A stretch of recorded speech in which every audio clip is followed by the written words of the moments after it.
Hi, everyone, and welcome to Café IBTTA. I'm Pat Jones. My guest today is Adrian Moore, Vice President of Policy at the Reason Foundation, a nonprofit think tank advancing free minds and free markets. Adrian leads Reason's policy implementation efforts and conducts his own research on topics such as privatization, government and regulatory reform, air quality, transportation and urban growth, prisons, and utilities. In 2008 and 9, Adrian served on Congress's National Surface Transportation Infrastructure Financing Commission. He is the author of 2 books and has been published in the Wall Street Journal, Los Angeles Times, Boston Globe, and in many other publications. Before joining Reason, Adrian served 10 years in the Army on active duty and reserves. He served in posts in the United States and Germany, and left the military as a captain after commanding a heavy material supply company. Adrian, welcome to Café IBTTA. It's great to have you with us. Thanks, Pat. Glad to be on. Well, today, the big shout out is to you, the viewers of Café IBTTA. This is our 70th episode since we began in May of 2020, and we're going strong, and we really appreciate your continuing to join us for interesting conversation. Well, this is Café IBTTA, where we drink coffee and talk about things that are interesting, relevant, uplifting, and fun. And we are taking your questions and comments and want to get started right away. I mentioned that Adrian has co-authored 2 books. So what I want to find out is, what have you been reading this summer? Tell us in the chat. I've started reading Carl Bernstein's memoir, Kid in the Newsroom, or Chasing History, Kid in the Newsroom, and it's really great. But we want to find out, what are you reading this summer? Please tell us in the chat. Gee, I guess everybody's watching Netflix, huh? No readers this summer. What the heck is going on here? I thought this was a literate group. Oh, maybe there's something wrong. Oh, okay. Here we go. Love is just damn good business. The Great Scrum Master. Black, White, and the Gray. Yes, Jim Wilson. We're going to be reading that for the IBTTA book club. Let's see. I Love Capitalism. Yeah. Creation by Gore Vidal. Yeah. Adrian, have you read any of these? Oh, Ian Deckard says, I'm going back to school to finish my degree and I'm trying to learn algebra. It's all math. All right, good. All right, it looks like, the Foundation series by Isaac Asimov. All right, that's great. Awesome. Keep those book recommendations coming in and we'll return to them later in the show. Well, Adrian, let's turn to you. Many of our viewers know about the Reason Foundation, but for those who don't, tell us a little bit more about the Reason Foundation. Yeah, so the Reason Foundation, as you mentioned, it's a nonprofit organization. We're about 55, 56 years old now. Had our 50th anniversary a few years ago, pre-pandemic. Thank goodness. Yeah, I was thinking about what a drag it must be for organizations who have a major anniversary in the midst of the pandemic shutdowns. But we started as a magazine, sort of published out of a couple of college kids' garage back in the 60s, and grew from there. Eventually, the journalism side continued to grow, and in the 70s we sort of created a policy division, which is more of a conventional think tank, the way I think most people think of it, where you have policy nerds doing research studies and focusing on specific policy issues, and we have now we have offices in DC, New York, and Los Angeles, which is where our headquarters is, and we work on a whole range of policy issues. Transportation's always been a core issue for us. Most of you know Reason through Bob Poole. Bob Poole was one of the founders of Reason back in the 60s and early 70s. And of course, he was an MIT engineering student at the time, and had an early interest in transportation, and has kind of never let that bit out of his out of his mouth, and has stuck with transportation ever since. So that's always been a core area for us. So, And my own, when I was getting my PhD, there was I was at UC Irvine in Southern California, and there's a lot of transportation economists there. So I kind of got sucked into that orbit and did a lot of transportation economics, getting my econ PhD. So I got the bug early too. you got the transportation bug and economics bug early. And is that what led you? Is that what brought you to Reason? What was your first contact? Not directly. No, it was, I was finishing up my time in the Army actually while I was still in grad school, which was a whole nother story. I missed a lot of grad school by being overseas. So it was made for interesting times, but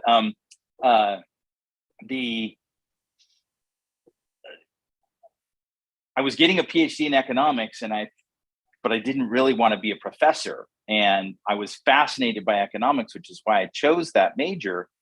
But as I was approaching graduation, I'm looking around saying, wow, 90% of the people who graduate with this degree become professors, which isn't really what I want.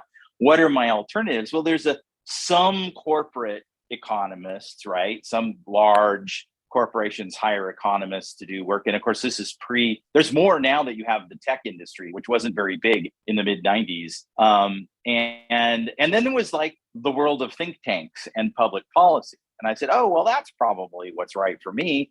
And I looked around, I said, oh, wait, there's this one called Reason that's right here in Los Angeles.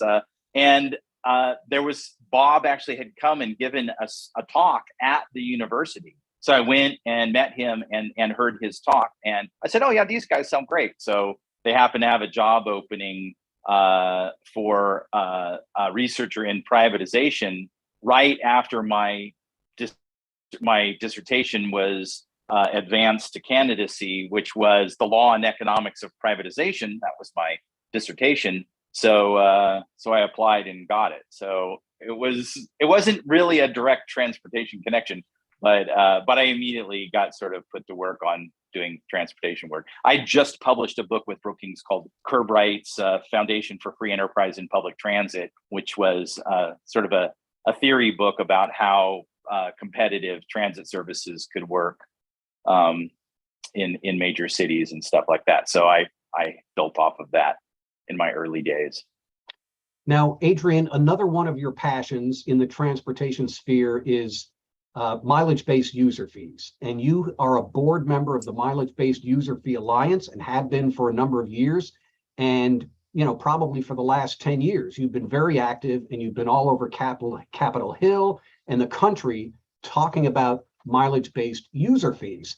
And I'm curious to know, what has been your main message, you know, in that time? And what's the most important thing you've learned about trying to communicate this to folks? Yeah, so I think in some ways the main thing I try to get across is that, you know, user fees really are much better than general funds as a way to fund transportation. There's all kinds of problems if we shift away from user fees.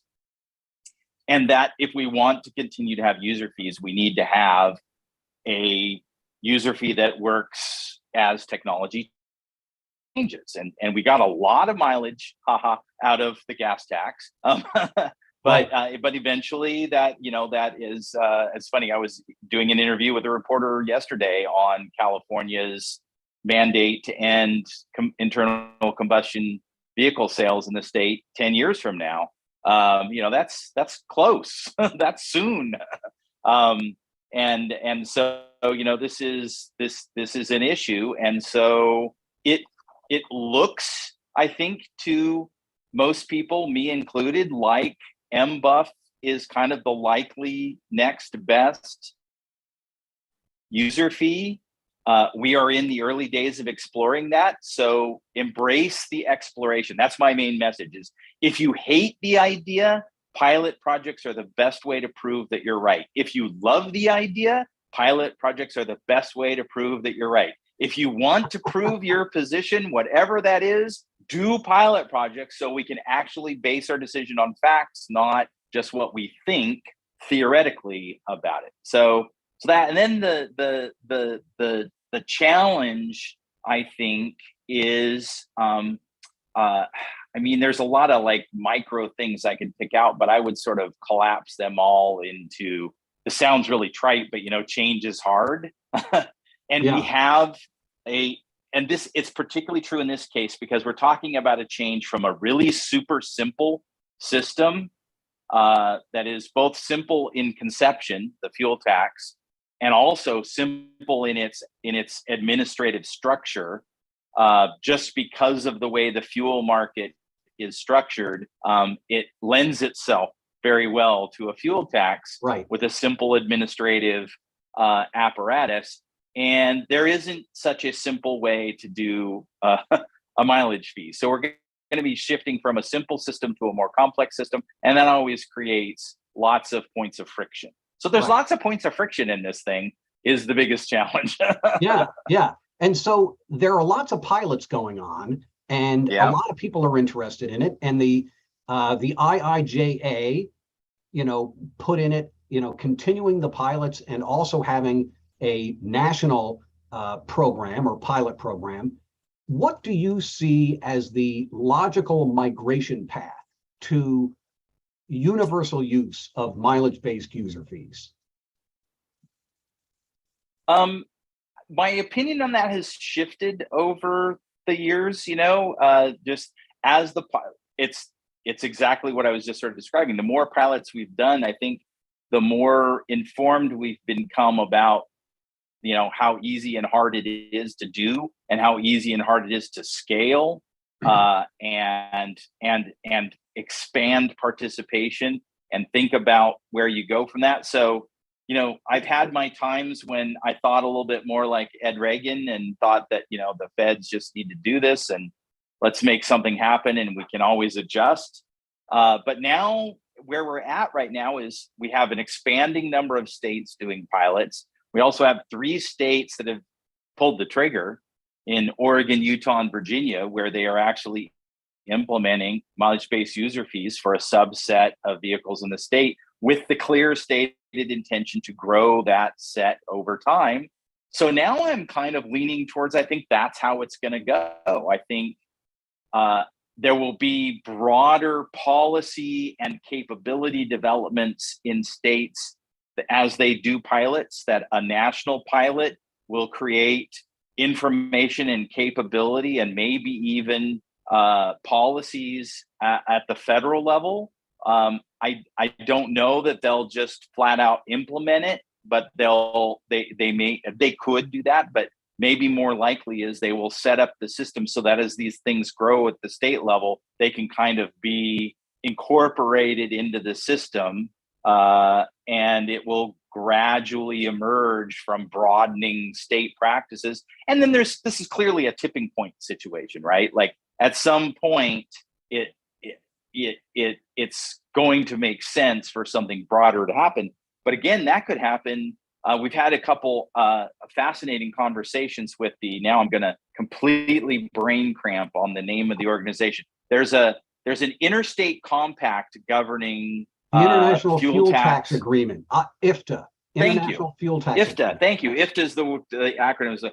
So they've created the system for moving money back and forth between the states to rebalance the fuel tax payment are made in various states versus where the miles were driven, and so something like that becoming the framework by which states can grow their own system, and then even the feds just coming in and sort of making an arrangement on top. I mean, to me, that in many ways seems much less chaotic and more appealing than trying to have FHWA devise a nationwide system that's going to work on a schedule that I mean, I would not want to be the guy or woman who got stuck with the job of designing that, because that would, Angela, if you're out there, you don't want to be that person. That would be a terrible job.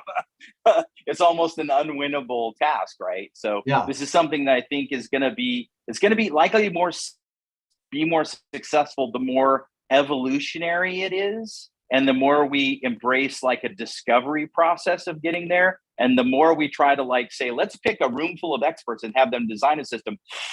I fear massive failure in that sort of evolution, not revolution, right? Yes, Yeah. exactly. So a little earlier, you talked about policy developments in California, and you've served on the California Public Infrastructure Advisory Commission for a number of years. And you mentioned to me earlier an observation about, how the governor looks at tolled facilities versus those that are not tolled. Tell us about that revelation there. Yeah, it was interesting. It was, I mean, I don't know to what extent Governor Schwarzenegger thought this. It was really a voice then, Transportation Secretary Dale Bonner. But he was very explicit that every mile, or I think the way he put it was every facility that they had under that was either a tolled facility and or under some sort of public-private partnership. So, for example, the Presidio Parkway, which is under an availability payment structure where it's not tolled, but the state is making payments to the entity that's that rebuilt it and is managing it in the long term, in sort of a shadow toll kind of fashion, the way the UK used to do that back in the day. And but his point was just like, those are the facilities where we don't have to worry about finding the maintenance money and doing the long-term maintenance planning. Like, that's baked into those ownership and management arrangements. And so, sure, we have to monitor those arrangements, and we have some oversight responsibility, but we don't have long-term planning and execution responsibility because we have other entities doing that, which means we can focus on other things. And to his mind, it was like the best way to ensure that any given facility is getting maintained is to have it under some kind of arrangement that ensures that it's going to get maintained, right? So he's like, this seems like the preferred strategy. Every mile I put in that system is a little bit less headache for the department. So here's the lesson to the 50 state governors. You don't have to worry about these tolled facilities because it's baked in and they're being taken care of. Focus your attention on all these other crazy things that are happening. Right. Yep. So we've talked before about COVID and its effect on transportation and transit and work from home and those trends. Give us a little bit more of your insight on, some of these trends have been going on for a long time, and COVID seemed to be a catalyst to them. Yeah, we're definitely at an inflection point of unknown slope, and well, I guess we kind of know the direction, but definitely of unknown slope. And that, I find that interesting because I've always sort of been fascinated by the trend in work from home ever since in 2000. The American Community Survey found that the percentage of workers working from home exceeded the percentage of workers riding public transit. And I just remember writing an article at the time saying, wow, the fact that we pour a lot of policy effort into trying to increase transit ridership, and that's losing the competition to work from home, into which we pour almost zero public policy effort, and let alone money. There's a certain amount to which the other forces than policy are at work here, right? It's like a revelation of that. And so, it doesn't actually say something about the merits of those two choices, but it says something about, no matter how hard you try on one thing, you don't know what else is going to happen in the world. And then COVID comes along, right? And so now here we are where, there's a lot of settling. It's like if you think about, you've got the fish tank and and you stir up the bottom, and the tank's all cloudy, but eventually it settles out. It's all still settling out. So how many people are going to be working from home when this all settles out? We don't know. But it seems pretty clearly it's going to be more than the native trend was, which was steadily upwards. And to me, the biggest challenge to that is management. Like workers, many kinds of workers can adjust to working from home. Not all, obviously. There's lots of jobs where you got to be there to actually perform the work. But for those where you don't have to be on site to do the work, the scarce resource is management, who knows how to manage workers who are not on site with them. Right. And so will management transform? Will management schools, business, will the schools that churn out MBAs change their training and everything to adapt to that? It'll be interesting. And then how does that change transportation choices? I mean, I think the one thing we're already seeing is that VMT is rebounding faster than commuters are. So non-commute transportation or non-commute travel has always been dominant. Now it's even more dominant. So during, used to be, most people who don't pay attention don't realize that during, go back 10 years, during the rush hour, less than half the people on the road are commuting to work during rush hour. I mean, that's shocking to most people, but it's true. People have other reasons to travel. Well, that's even more so now. Now it's probably like less than 40% of the people on the road during rush hour are commuting. It's kind of crazy. So things have changed in ways that we do not yet understand. So it's tough times to be a long-range transportation planner is all I can say.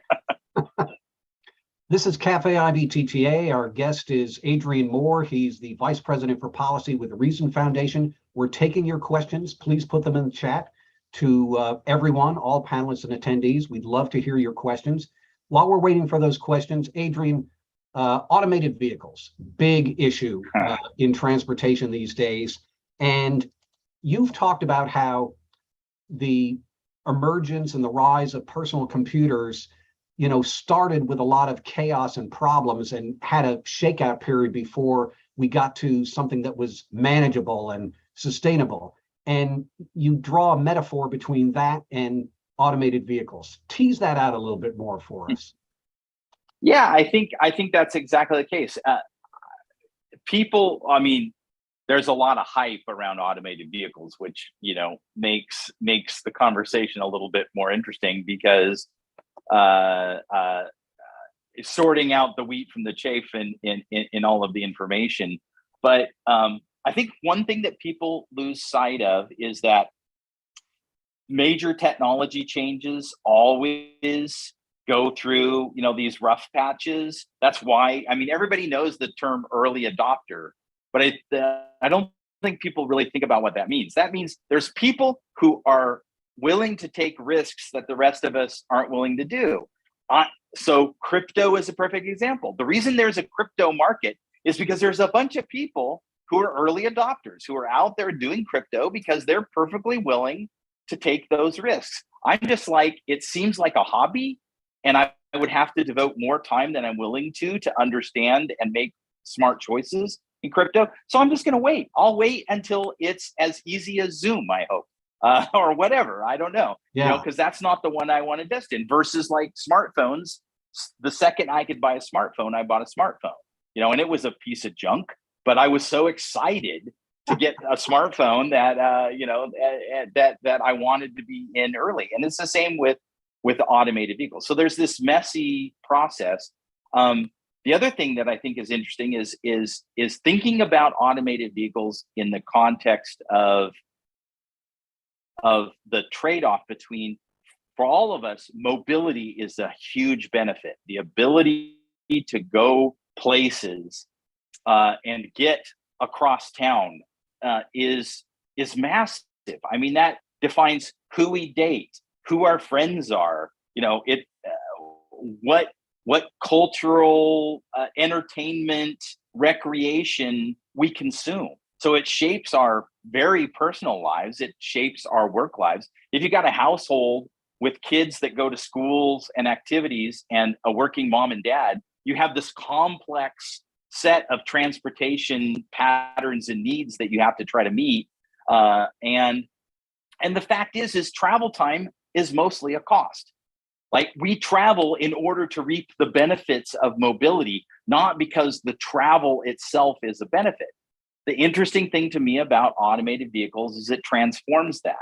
It frees up your travel time for other uses. You're still stuck in a car, so it doesn't free it up for all uses, but the number of things you can do during that time expands dramatically, which means it reduces the cost of travel, just in kind of a very broad economic sense. So what does that do to our economy and our lifestyles and where we choose to live and work when the cost of travel relative to the benefits of mobility gets transformed in that way? I think it's a big deal. Adrian, in addition to automated vehicles, your interests are very wide. For example, in just the last week, you've made comments on LinkedIn on the following topics: the CDC, the FBI's National Crime Database, coal-fired power plants and offshore wind projects, homeschooling, local government transparency, upzoning bills and housing, the FDA and hand sanitizers, school finance, and blood testing. Is there any public policy issue that you're not interested in? Look, I have a deep nerd interest in government accounting, to the extent that I've had meetings with government accounting standards boards staff to talk about esoterica of government accounting. So I'm going to extrapolate from that and say, no, if you're interested in government accounting, there's nothing too boring for you. And so I am that much of a policy nerd. I have never encountered a single issue, from touring sewage treatment plants and learning about what chemicals they use to clean that water, to touring prisons to look at how they try to reduce recidivism, to government accounting standards and how to improve them, and everything in between. So it's all fascinating to me. Adrian, here's a question from Ian Deckard. What is your biggest warning for the transportation industry as a whole, knowing the trends and data of today? Big warning. What's your big warning? Big warning. I guess so. I could probably give several, but the one that sort of jumps out to me right now is there's always been a tendency among some people to believe that you can make policy with that is technology specific without consequences. And so a great example is California's law to ban the sale of internal combustion vehicles. Now, it's a complex law. The banning of internal combustion engines is simple. It's all the rest of the law is, how do we deal with all the consequences of that and all the bad incentives we know that's going to create, and how do we try to change that? So they're sort of chasing their tail with that law. And I see a lot of that, where technological change in transportation is happening rapidly. I think everybody can agree with that. I mean, you guys are in an industry for which technology has been transformative and continues to be, and that's just a little slice of transportation technology as a whole.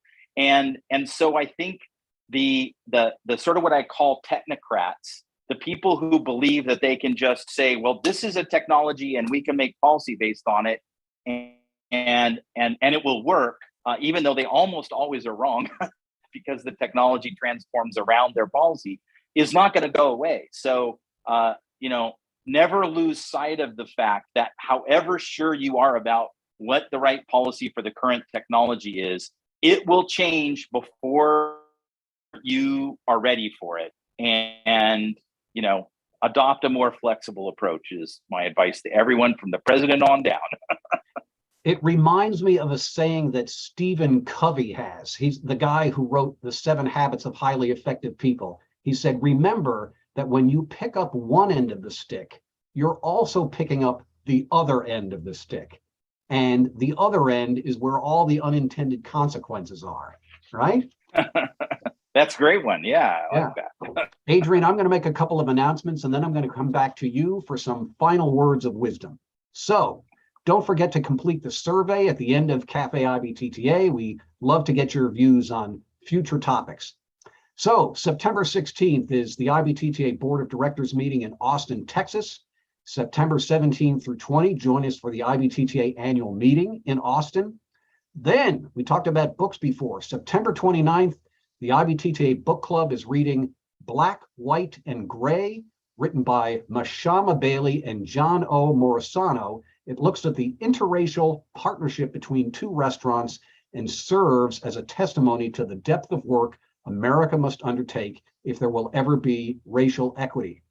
Then our final in-person meeting of the year, October 23 through 25, is the Global Summit in Dublin, Ireland. Please visit the IBTTA website for details on all of our in-person and virtual meetings. So Adrian, what final words of wisdom do you have before we sign off today? I'll just say that, there's a lot of serendipity in life. When I went to UC Irvine, I was not even remotely thinking about transportation. And yet, if you think about what was happening in the mid 90s in California, you had the express, those first express lanes go. 91 express lanes. And with the 91 express lane, it was something Bob Poole had been working on forever. Well, I was there when all the universities were going crazy studying the effects and the process and on all of that. And look how important, a version of managed and express lanes became to major city transportation, but also to tolling. I mean, that was my introduction to tolling. And it'll make all of you happy that the first time I had tolling, modern tolling of roads in America explained to me, I was like, hell, that makes a ton of sense. Why don't we do that on all the roads? I was a little naive, but yeah, it was. So the, embrace, I guess my word of wisdom is embrace that serendipity. I did not set out to be a transportation economist, but it has wound up being fantastic for me. And so, my kids are in grad school right now, and I say, you may have a vision going into grad school, what you think you're going to do, but accept that can transform dramatically as you go through grad school and get your first job, and actually enjoy that and embrace it. And don't feel like you have to have a plan and have to stick to it. So that's my wisdom for the day. I love that. Embrace serendipity. Beautiful. Adrian, thank you so much for being our guest today. It's been an absolute pleasure. And to all our viewers, be safe, keep in touch, and we'll see you down the road. Thanks, everybody.